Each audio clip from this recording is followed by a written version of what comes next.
Okay, so we are in my basement office for take 2 of my video presentation about humanitarian logistics, specifically during Hurricane or Superstorm Sandy in the New Jersey and New York area.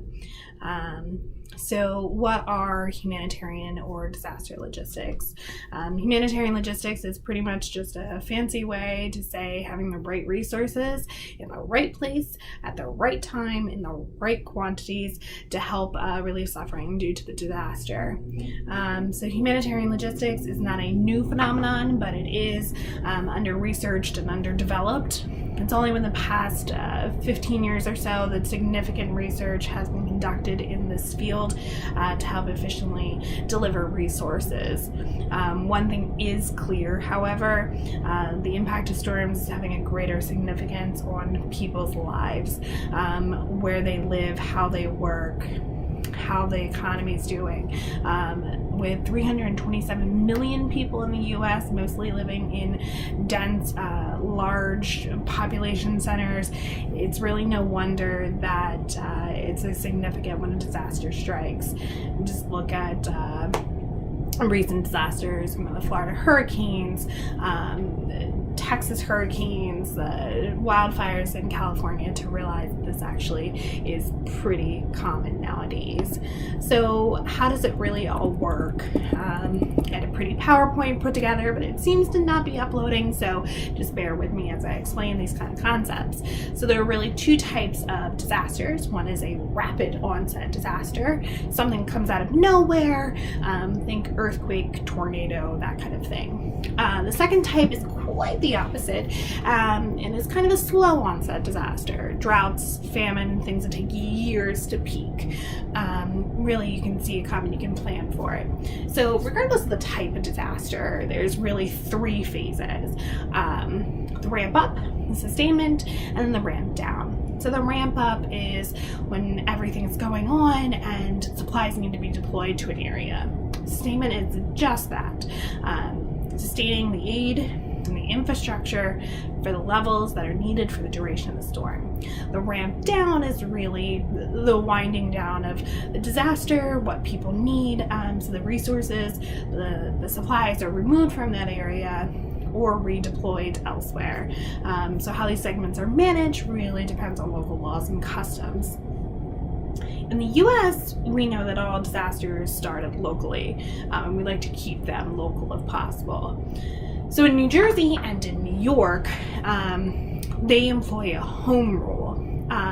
This means that each municipality is responsible for its own logistical needs, and then the county will support that need when required. So if they run out of supplies or overwhelmed, that kind of thing, and then so on and so forth. So if the county's overwhelmed, the state then steps in. If the state's overwhelmed, then FEMA steps in. The New Jersey system is run by an E-team system by NC4 specifically, but you'll see in most comprehensive emergency management plans that typically there's a logistics annex and support function. Typically this is the ESF7. So when that function is activated, it explains what agencies are involved, what cost-sharing measures are in place, what mutual aid agreements are done, and that kind of thing. So a couple of fast facts about Sandy. Sandy was one of the largest and costliest storms on record. She made landfall on October 29th, 2012, near Atlantic City, New Jersey. She was a post-tropical nor'easter with massive flooding and record storm surge. So she wasn't a hurricane, but a nor'easter, and that's why she's dubbed Superstorm Sandy. She killed 286 people, 117 in the United States, and the rest were in the Caribbean Islands. So Sandy created about $50 billion in damages throughout the Mid-Atlantic and to the Northeast. The storm damaged about 650,000 homes and left 8 million customers without power. So with Sandy, there's some things that went wrong. course. With everything, there's things go wrong, but there are a lot that went right. So as I mentioned, Sandy was a huge storm that brought different elements to different parts of the country. So in total, 24 states felt the effects of Sandy, and each had to prepare differently. Some had rain, some had snow. Emergency managers had success in part because President Obama declared that the presidential emergency declarations for the 5 most impacted areas, so our middle Atlantic and New England states, plus the District of Columbia, before the storm even made landfall. And so this really allowed FEMA and the Department of Defense to set up their incident support bases and then 2 federal staging areas in New York and New Jersey. So 24 to 48 hours before the storm made landfall, there were already 600,000 meals, 900,000 liters of water, 200 generators, cots, blankets, medical equipment, all ready to be sent out to the municipalities that would need them. So overall, 20 million liters of water, 16 million meals, blankets, cots, generators, they were all routed from these staging areas with the help of state National Guards members. In addition to these material items, FEMA was also able to deploy nearly 8,000 people within 2 weeks to 11 states. At the state level, we see a little bit of different preparation methods. In Atlantic County, New Jersey, they request everything through the state. Municipalities requested of them, they requested through the state. In Middlesex County, New Jersey, they do have a small warehouse. They provide from municipalities, and then they request either through the state or through mutual aid agreements that are in place with other towns and counties.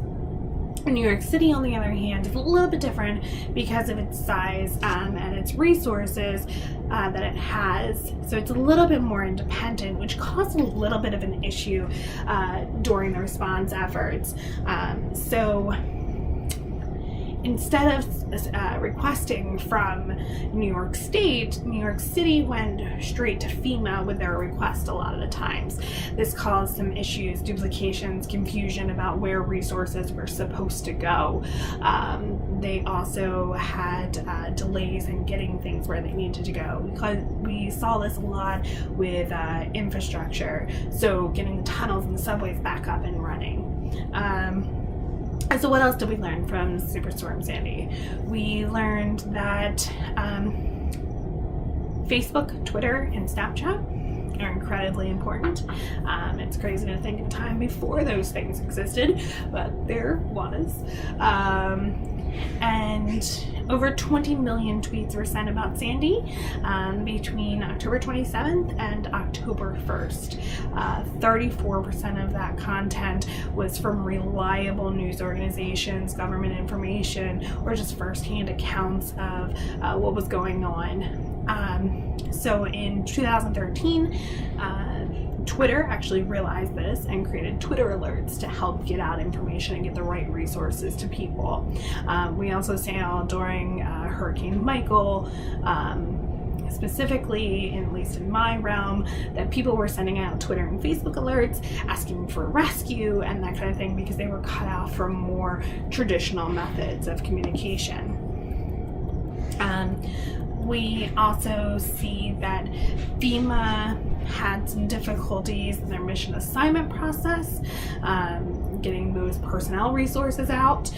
You also saw that these combined organizational structures that they tried to employ didn't really work, and that they needed to be tweaked to make their staff more productive and relevant during response efforts.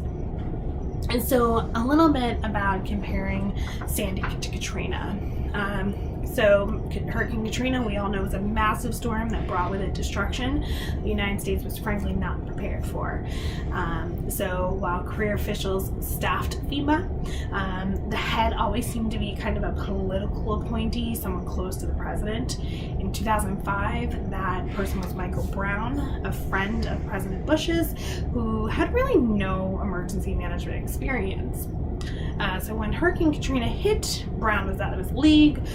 A lot of the public officials, both in Louisiana and the federal level, were confused, didn't know what was going on, how to deal with it, what paperwork, this, that, and the other.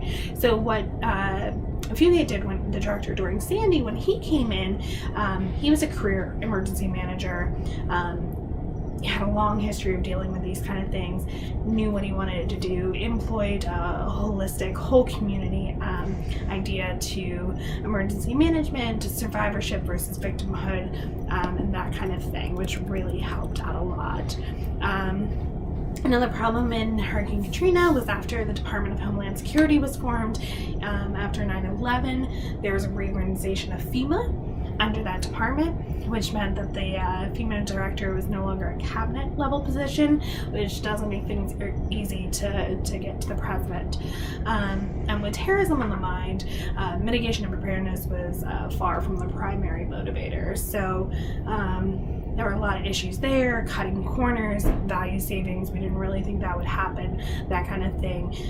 Like I said, when during FEMA under Obama, the idea of the whole community response really changed how things were addressed. There were programs and grants in place to kind of help with mitigation, preparedness, education. And then the Post-Katrina Act of 2006 is really a direct response to everything that went wrong in Louisiana. The act itself recognized some of the difficulties and created provisions that would address those issues. So for example, the act creates more autonomy for FEMA. It mandates the director be someone who has knowledge, crazy thing, of emergency management, established other positions, disability coordinator, regional advisory council, and that kind of thing.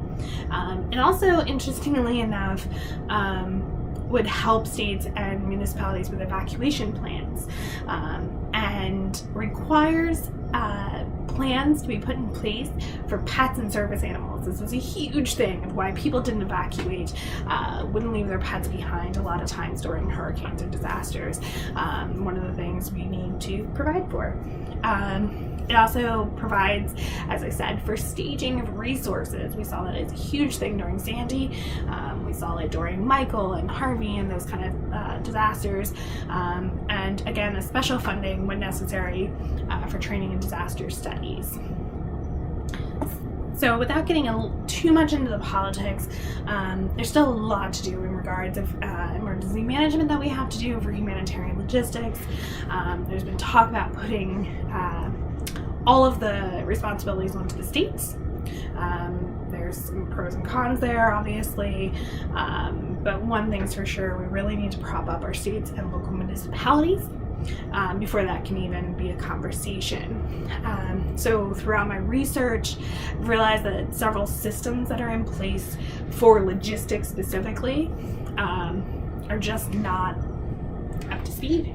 There's not staff to run them, there's not staff to understand them, and there's no money really to institute real changes, real tracking system, real time measurements of what's out in the field, what's needed, making sure there's not duplicates and things like that. So we really need to look at that. I know FEMA has a system in place, an internal logistical tracking system, inventory tracking system, but from my understanding, people who work in that field doesn't always work as intended.